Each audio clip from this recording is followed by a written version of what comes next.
샬롬 샬롬 샬롬 샬롬. 하나님 사랑합니다. 여러분 주 안에서 사랑합니다.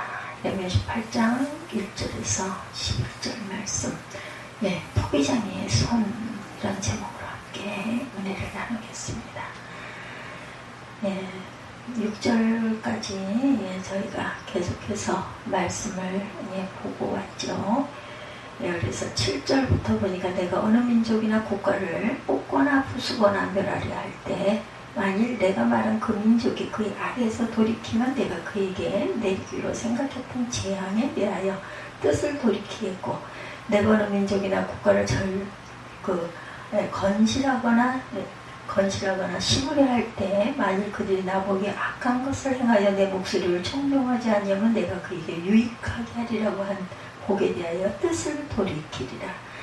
그러므로 이제 너는 유다 사람들과 예루살렘 주민들에게 말하 이르기를, 야훼의 말씀에 보라, 내가 너에게 재앙을 내리며 계책을 세워 너희를 치려하노니 너희는 각기 악한 길에서 돌이키며 너희 길과 행위를 아름답게 하라 하셨다 하라, 이렇게 말씀하고 계세요. 18장 7절부터 제가 읽었어요. 6절에 보면 야훼가 말씀하시니라, 이스라엘 족속아, 이 토기장이가 하는 것 같이 내가 너희에게 행하지 못하겠느냐?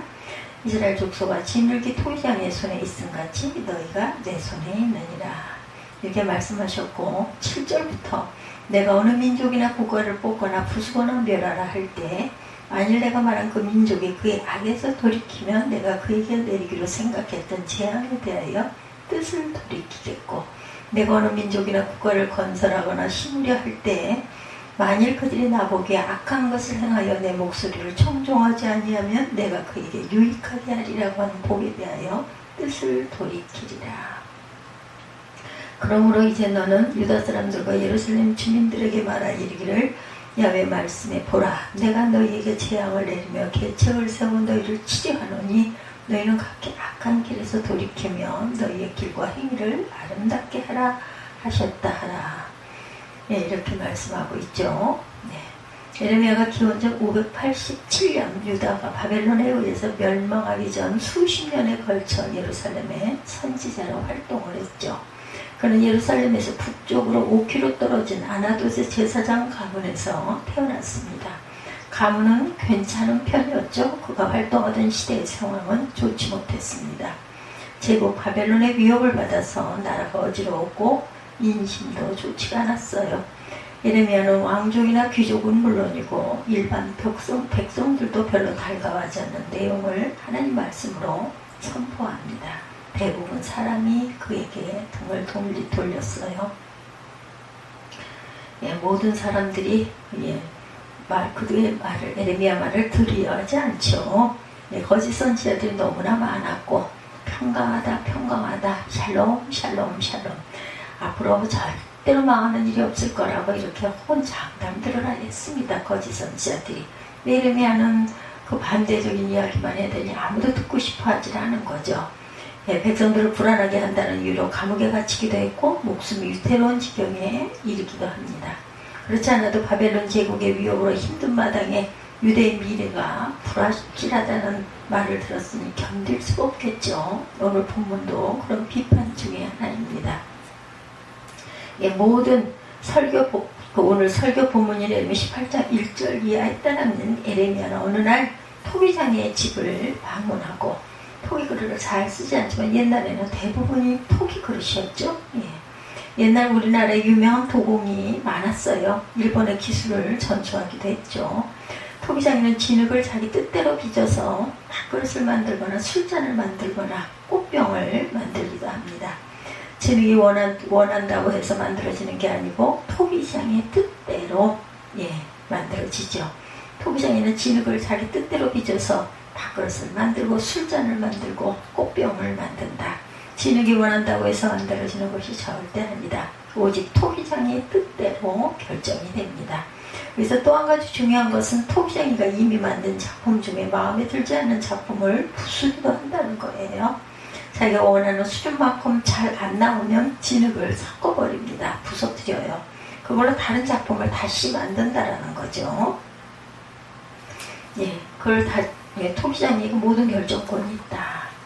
아무리 토끼가 그대로 있고 싶어도 토기장이가 허락하지 않으면 안 돼요. 역사의 주관자이신 하나님의 손에 우리가 있습니다. 예레미야는 토기장의 집에서 하나님의 뜻을 깨닫게 되죠. 그걸 예루살렘 주민들에게 선포합니다. 그 내용이 크게 두 가지. 첫째는 이스라엘의 운명이 하나님 손에 달렸다는 것이죠. 6절 말씀을 봅니다. 우리의 영혼을 저 시면에서 크게 울릴 정도의 장엄한 필지로 선포하는 말씀입니다. 야훼 말씀이니라. 이스라엘 족속아, 이 토기장이가 하는 것 같이 내가 능히 너희에게 행하지 못하겠느냐. 이스라엘 족속아, 진흙이 토기장의 손에 있음 같이 너희가 내 손에 있느니라. 진흙이 토기장의 손에 있는 것처럼 한 나라의 운명이 하나님의 손에 달려있다는 예레미야의 메시지는 역사의 주관자 하나님이라는 의미입니다. 이런 메시지가 어떤 이들에게는 아주 허튼 소리로 들렸을 거예요. 한 나라의 운명은 제국에 의해서 결정된다고 생각했기 때문입니다. 예레미야가 활동하던 시대의 제국은 바벨론이죠. 형제나라인 북이스라엘은 이미 130년 전에 아시리아 제국에 의해서 패망을 했어요. 아시리아의 힘이 약해지면서 바벨론이 지중해 동쪽 지역을 제압합니다. 제국은 어쩔 수 없이 팽창 정책을 펼치기 마련이죠. 그렇지 않으면 스스로 붕괴해요. 팽창 정책을 쓰는 제국에 맞서는 작은 나라는 대부분 패망했습니다. 패망을 면하려면 조공을 바치는 식민지가 되어야 했고, 예레미야 당시 유대는 조공을 바치면서 패망을 면한 상태, 제국의 역사를 결정한다는 생각은 옛날이나 지금이나 사람들에게 받아들여지고 있어요. 겉으로 드러난 역사 현상만 보면 그 말이 옳아 보이죠. 오늘의 제국은 누가 보더라도 그 강대국, 미국, 중국, 그렇죠. 중국이 아주 급부상을 하고 있습니다. 몇 년 내로. 우리에게 더 큰 영향을 끼치는 나라로 치면 분명히 미국이겠죠. 예레미야가 활동하던 바벨론은 악하고, 지금 미국은 정의롭다고 생각하는 사람들이 있을지 모르지만 꼭 그렇지는 않습니다. 바벨론도 아주 세련되고 합리적이고 최고 문명을 자랑하는 그 시절의 나라였습니다. 예레미야 활동이 끝난 시점의 기원전 587년 유대는 결국 함락되고 말죠. 바벨론의 동화 정책에 따라 많은 귀족과 지식인이 바벨론 포로로 잡혀갑니다. 거기서 일정한 혜택을 받으면서 학문에 전념하거나 국가 공무원으로 살았죠.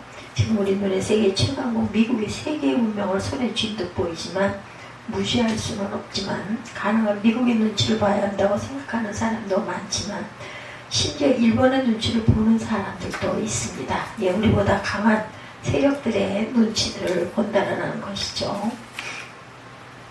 사람 사이에서도 그런 것 같아요. 좀 힘이 있고 가진 게 있고 하는 사람들에게는 우리가 상당히 아주 호감가게 호의적으로 굴고 있습니다.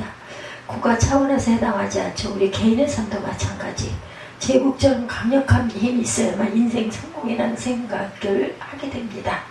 우리 삶에 어떻게 나타나는지 일일이 말씀드릴 수는 없지만 요즘 청문회에 얽힌 이야기들 여러분들 많이 들으셨을 거예요. 젊은이들 상당수가 법무부 장관 후보를 불편하게 느끼는 이유는 진보적 가치를 말하던 그가 실제는 철저한 기득권자로 살았다는 데 있었다는 거죠. 모르긴 해도 그의 집안은 우리나라 상위 1%에 아마 해당할 것입니다.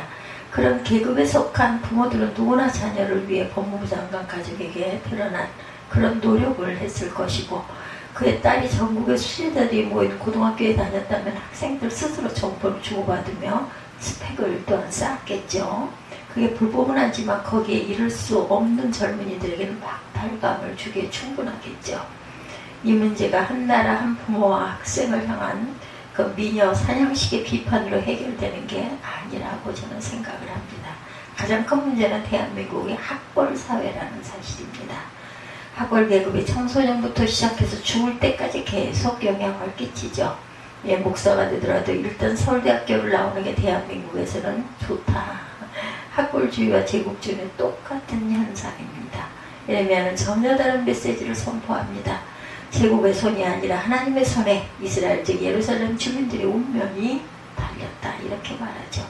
하나님 역사의 주인이라는 뜻이에요. 지난 역사에 나타났던 수많은 제국을 보면 가장 막강했던 제국이 로마죠. 로마의 멸망사에 관한 책이나 논문도 아주 많습니다.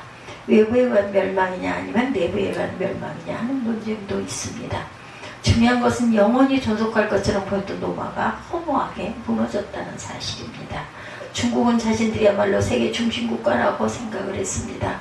그래서 이름도 가운데 중이 그 가운데 중자를 사용하죠. 지금 홍콩에서 신명명에 버금갈 정도의 시위가 계속되고도 있다고 하죠. 티베트는 오래전부터 중국에서 독립하려고 합니다. 그 외에 여러 소수민족도 어떤 계기가 오면 아마 떨어져 나가겠죠. 1990년대에 소련이 붕괴해서 여러 나라로 나뉜 것 같이 깜짝 놀랐어요. 저도 어느 날 갑자기 소련이 망했다 이런 이야기를 들었습니다. 제가 고등학교 다닐 때였던 것 같습니다. 여기 적합한 개념이 나비 효과입니다. 언제 어떤 일이 벌어질지 아무도 알 수가 없어요. 고대 선지자들은 하나님의 제국의 역사를 해체하고 새로운 역사를 만들어 가신다라는 사실을 출애굽 사건에서 확인할 수가 있죠. 고대 이스라엘은 자신들의 애굽에서 해방되리라는 꿈을 절대로 꿀 수가 없었어요. 기적과 같은 일이 일어난 거죠. 애굽의 고센에서 그럭저럭 먹고 살 수 있었고 애굽의 힘이 너무 막강했기 때문에 모세의 인도로 그들은 홍해를 건넜고 고대 이스라엘 민족의 차원에서 처음 경험한 하나님의 능력이었습니다. 이스라엘을 추격하던 애굽의 마병들이 홍해에 빠져 죽은 다음에 모세의 누이를 비롯한 젊은 여성들이 소고를 들고 춤추며 다음과 같은 노래를 불렀다고 하죠. 너희는 야훼를 찬송하라. 그는 높고 영화로우시며 말과 그 탄자를 바다에 던지셨음이로다. 출애굽 15장 21절입니다. 여러분 어떻게 생각하십니까? 하나님의 세계 역사의 주인이라는 사실에 동의하십니까? 예레미야가 예루살렘 주민들에게 선포한 메시지의 두 번째 내용은 하나님의 처음의 생각을 바꾸신다는 것. 8절 이하에 나온 말씀입니다. 어떤 민족이 악에서 돌이키면 하나님이 내리기로 생각했던 재앙을 돌이킬 것이며 어떤 민족이 하나님 보시기에 악을 행하면 내리기로 생각했던 복을 거두리라고 말합니다. 이 말씀에 따르면 하나님의 원래 뜻을 바꾸시는 기준이 바로 악이다. 우리가 착하게 살면 하나님의 복을 주실 거라고 거꾸로 악을 행하면 하나님의 벌을 내리신다고 종종 말하죠. 아주 순진한 사람이 아니라면 세상 이런 방식으로 돌아가지 않는다는 사실을 우리는 알죠. 착한 사람은 늘 건강하고 돈도 많고 오래 살고 행복한 가정을 꾸린다고 단정할 수가 없어요. 악한 사람의 인생이 반드시 나빠진다고 단정할 수도 없습니다. 악에서 돌아서고 복을 받고 악을 행하면 벌을 받는다는 예레미야의 메시지를 권선징악의 교훈중으로 받아들여서는 안 되겠다. 그런 교훈은 동서양의 윤리교사들에게 나올 만한 가르침입니다. 성경은 근본적인 차원을 말씀하죠. 하나님의 뜻이 바뀌신다는 말은 역사가 닫혀있는 게 아니라 열려있다라는 의미입니다. 선지자는 전자는 역사 결정론이라고 한다면 후자는 역사 개방성입니다.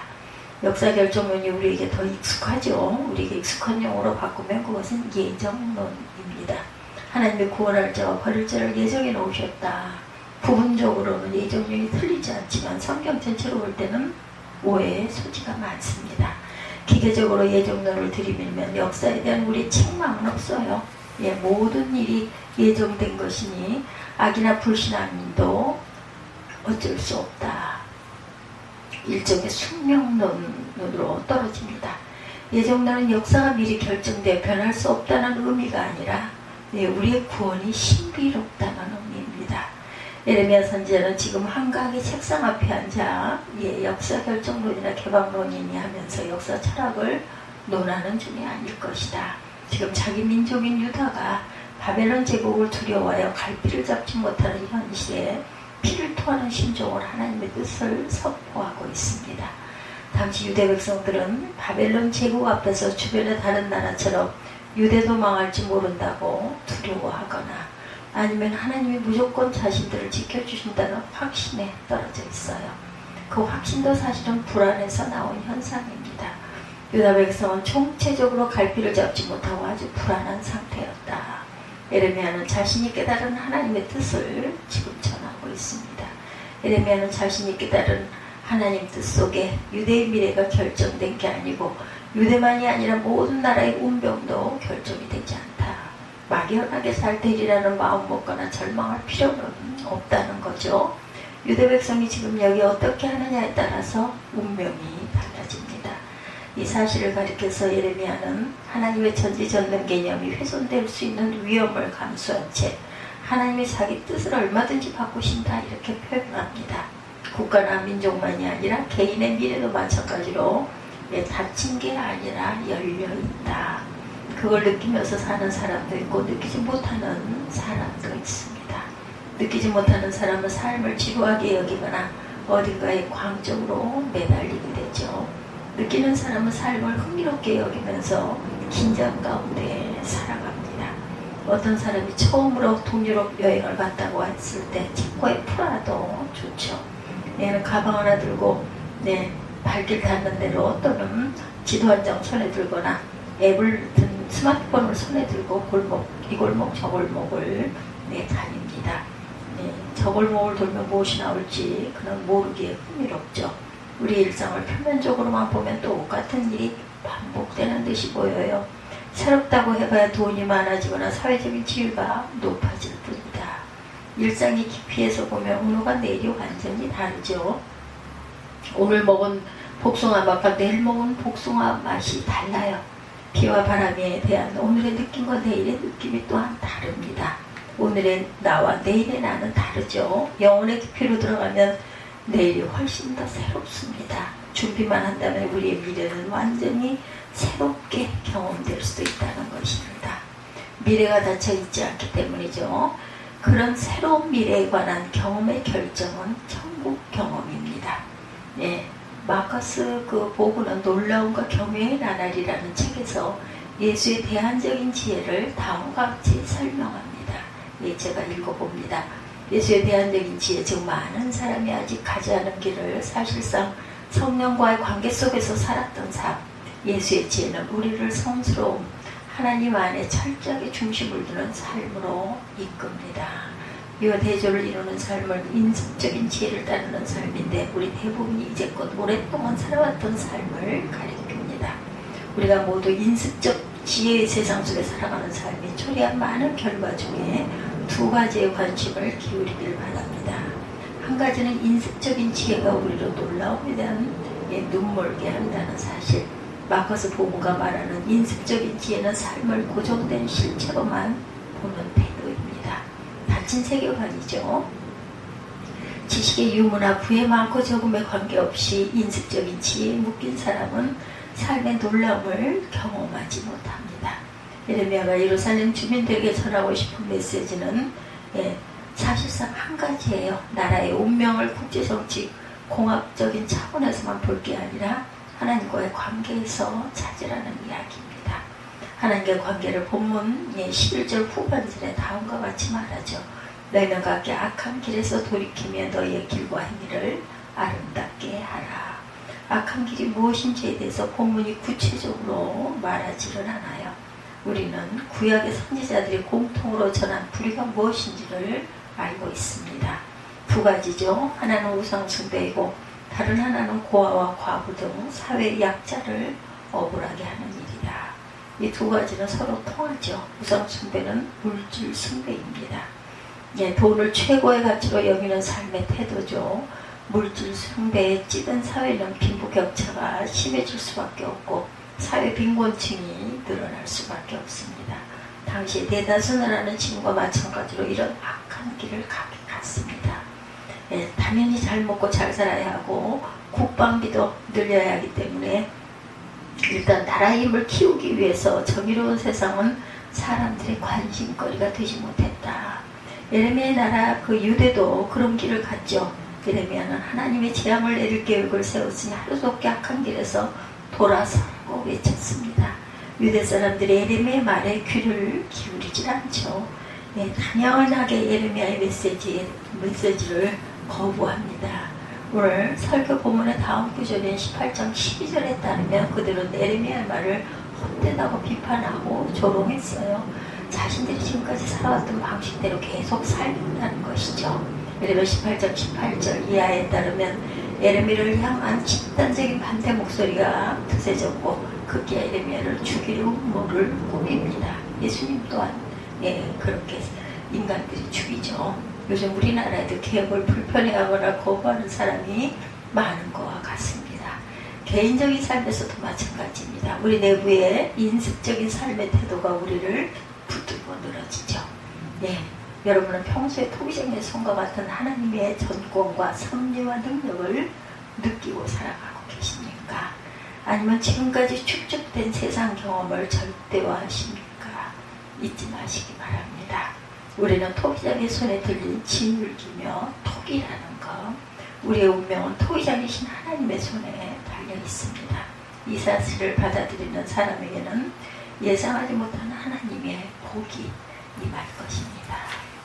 오늘 말씀을 깊이 생각하시면서 기도하시기 바랍니다.